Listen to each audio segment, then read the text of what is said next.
Basal layer and functional layers can be differentiated in. Uterine wall has myometrium, that is smooth muscle. It has significant role in parturition or at the time of normal delivery. Perimetrium is a connective tissue. It is outermost layer of the uterus. This is not the answer. This is not the answer. Accessory glands. In male, accessory glands are seminal vesicles and single prostate gland and pair of Cowper's gland or bulbourethral gland. In female, there are Bartholin glands. They secrete mucus. So system is associated with several accessory glands. Those glands will not have basal layer or functional layer. The answer is this: endometrium. Endometrium undergoes cyclic changes during menstrual cycle. Well, at the time of menstrual flow, the basal part will not go. Only the functional part will go away from the uterus. That is shedding of endometrium. So this is the answer. Endometrium is differentiated into basal layer and functional layer. Look at the next question. Androgen binding protein is secreted by. This protein helps in storing testosterone in the seminiferous tubules. It binds to testosterone, thyroid hormone. There is accumulation of testosterone, and this becomes very significant in spermatogenesis and other things like development of ducts or structures of male reproductive system. In textbook, they just mention a sentence like this: FSH acts on Sertoli cells, which produces certain proteins helping in spermiogenesis, etc. So this is androgen binding protein that is secreted by Sertoli cells. Acrosomes do not secrete any proteins. Acrosome is derived from Golgi bodies of spermatid. What is the function of acrosome? At the time of penetration, acrosome releases two important enzymes such as hyaluronidase. What is the function of hyaluronidase? It destroys extracellular matrix present in the granulosa cells, hyalurin, that is the extracellular matrix. That is destroyed by hyaluronidase enzyme. Acrosome has another enzyme called acrosin, very important. This enzyme can make a way for the sperms to introduce 23 chromosomes. In other words, acrosin will help in penetration by destroying part of zona pellucida and ulemma, because inside the zona pellucida there is ulemma. So that is how it is used at the time of fertilization, entry of sperms into the secondary oocyte.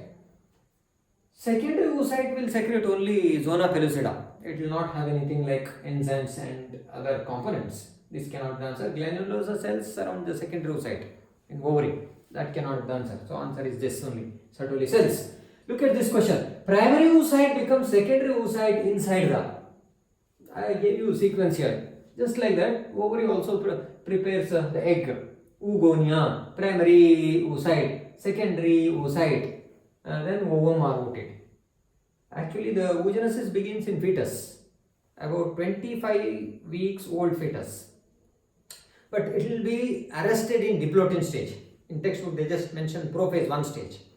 That is called primary follicle, because that time it is surrounded by granulosa cells. It's called primary follicle. Primary follicle becomes secondary follicle. It will have granulosa cells, theca interna, externa, etc. Granulosa cells release enzyme aromatase that converts testosterone secreted by interna into estrogen. Okay, that's the function of granulosa cells over here. Primary oocyte, that means the prophase 1 stage, which is where the meiosis is arrested in diplotin stage, that becomes secondary oocyte. It means it completes meiosis 1. When it comes to tertiary follicle, there is antrum cavity, and afterwards it becomes Graafian follicle. The secondary oocyte will also prepare a zona pellucida and it will get ready for that is ovulation process. Rupturing of Graafian follicle on 14th day. But before that, there is tertiary follicle. Tertiary follicle develops from this. This one develops from this. So you can see this type of development in the ovary from 5th day of menstrual cycle up to 14th day. So during that time, prophase 1 cell becomes metaphase 2, secondary oocyte. It means it completes meiosis. Actually, it completes meiosis when it comes to tertiary follicle stage. How do you identify tertiary follicle? Tertiary follicle will have secondary oocyte, granulosa cells, antrum, theca interna and theca externa.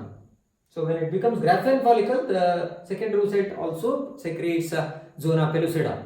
It becomes fully developed ovarian follicle or Graafian follicle. A fully developed ovarian follicle or Graafian follicle shows theca externa, theca interna, granulosa cells, secondary oocyte and antrum and other associated things, fluid here. The next question is this: maturation and motility of sperms requires the secretion of. It doesn't need a secretion of Sertoli cells and Leydig cells. I mentioned already the function of Sertoli cells and Leydig cells. Seminal vesicles and Cowper's gland, it appears to be true, but Cowper's gland secrete only mucus. I know they maintain the alkaline condition of the seminal plasma. That can also be a direct question. Seminal plasma has mucus. Seminal plasma contains water. Seminal plasma contains IgA antibody. Seminal plasma contains fructose. Seminal plasma contains calcium. Seminal plasma contains several enzymes. So you can think of the composition of seminal plasma apart from the spermatozoa or sperms. There is alkaline secretion from this bulbourethral gland. It is next to prostate gland. Then epididymis, vas deferens and seminal vesicle, that appears to be correct. Secretions of epididymis, vas deferens and seminal vesicles play a major role in maturation, motility of sperms. So this is the answer. Then how will I eliminate fourth one? Seminal vesicle, prostate gland, but this secretion of vagina doesn't have any significant role in maturation, motility of sperms.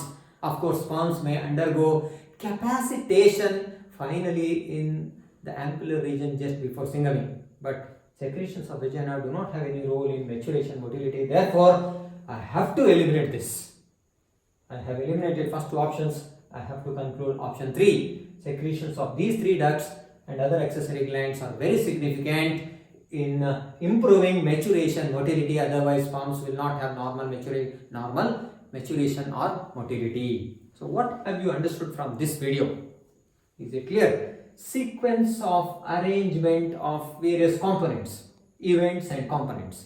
And then we have discussed about this components of uterus, different layers, changes during menstrual flow, components of endometrium, basal layer and functional layer, then function of Sertoli cells and other associated ducts of male system and female system.